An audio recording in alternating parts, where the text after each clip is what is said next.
Where do you want to go? Where do you want to go? I want to go to the beach. I want to go to the beach. Would you like to have dinner with me? Would you like to have dinner with me? Yes, of course. That would be nice. That would be nice. Invite chabai vekule simple English mizo YouTube channel tang kalau lom vekcho voina po hianin Zawhna le Chhanna itana imman tang kai nge thetur te kan zir ho to na ni ole pakhanna tanga palina hi voini theu ko lo soinga voini ka soina karwal lo soi fero. Where do you want to go? Where do you want to go? Khoyange kaldua. I want to go to the beach.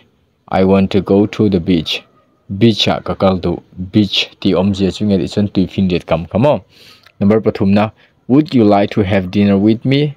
Would you like to have dinner with me?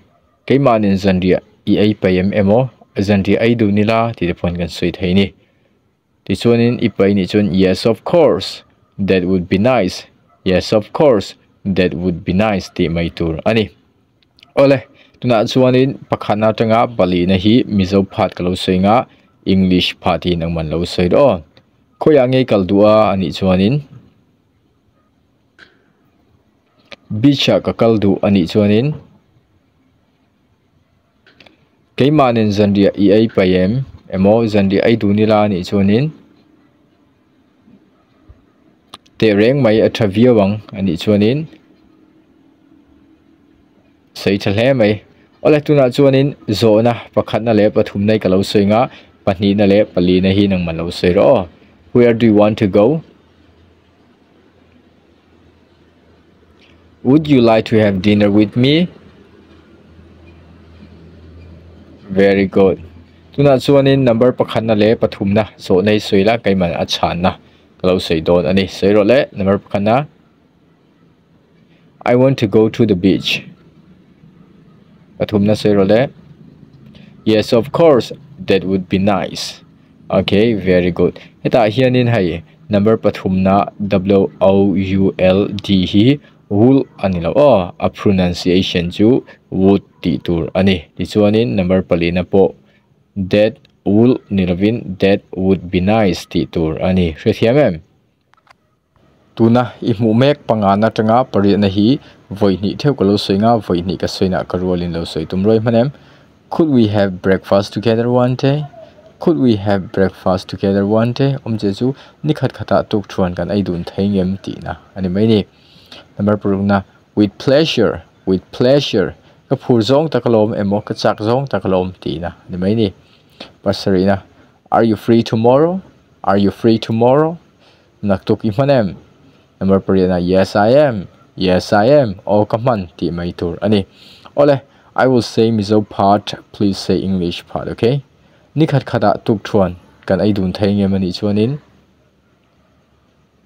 sei thal tuk ka phur zong takalo mani chuanin okay naktuk I mana nge mani chuan how to say in English, okay o mana ngani chuanin van sei thave tuna chuanin pangana le pasari na hi I will say and then please say number 6 and number 8, okay?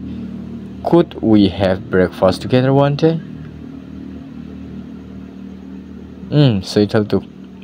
Are you free tomorrow? Okay, let's change.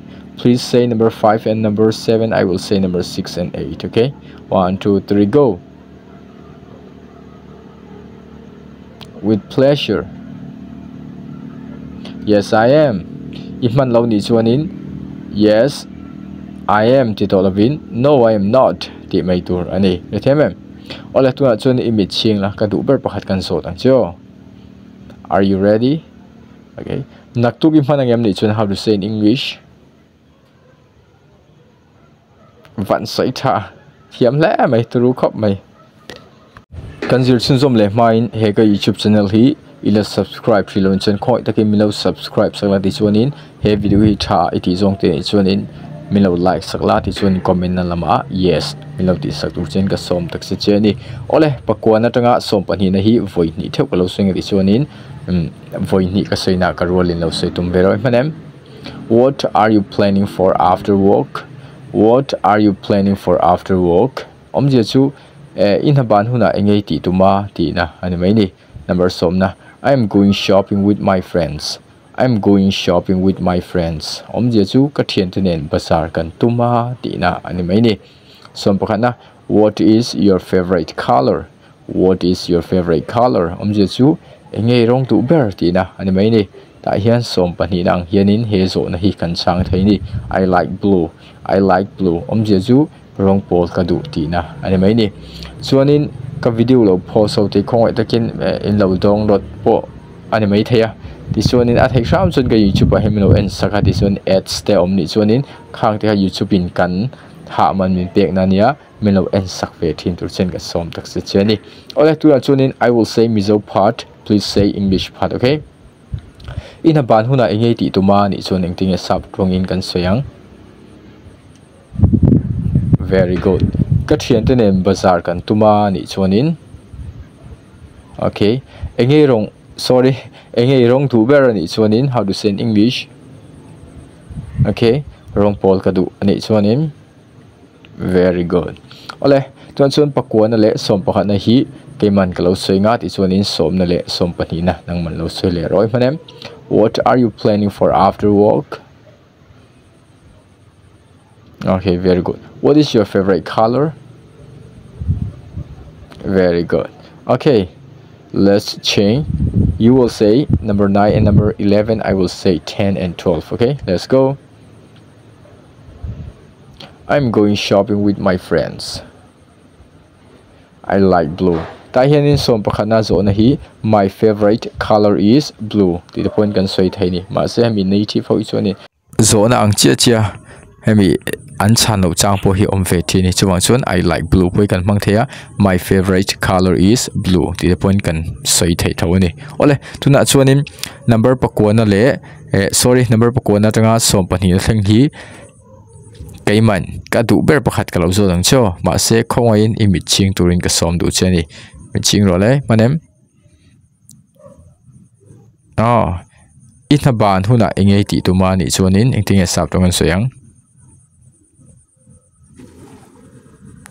ban soi thave soi thale mai turu to khop mai son ani ti chuanin tuna video mai muang hianin som pathum na tanga som paruk na thleng po hi voi ni theu klo soinga voi ni ka soina karolin lo soi veroi manem how is the weather today?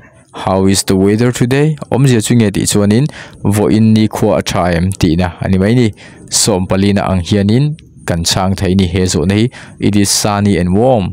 It is sunny and warm. Omje chu ni sa lum bok ti na mai ni what are you going to do tomorrow? What are you going to do tomorrow? Omje chu naktuk engei ti tuma ti na ani mai ni number som bruk na I am going to go to the beach. I am going to go to the beach. Omje chu beach ka kal tuma ti na ani mai ni hethiamem ole tuna chuanin mizo party I will say please say English part, okay? Vo in ni khwa thai mani chuanin engting e sap tonga sayang wan soi thave ni sa alum bok ani chuanin wow you said very well naktuk engei ti tuma ni chuan how to say in English,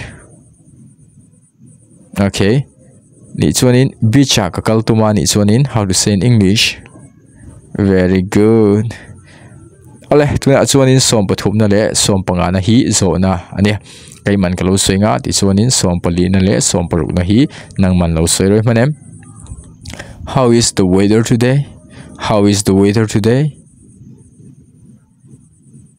What are you going to do tomorrow? What are you going to do tomorrow? Wan soi thave let's change. Som pathum na le som panga na hinang man soila som pali na le som paruk na ke mang lo soi manem 1 2 3 go zero le som pathum na it is sunny and warm. Som panga na soi ro le I'm going to go to the beach. Okay, very good.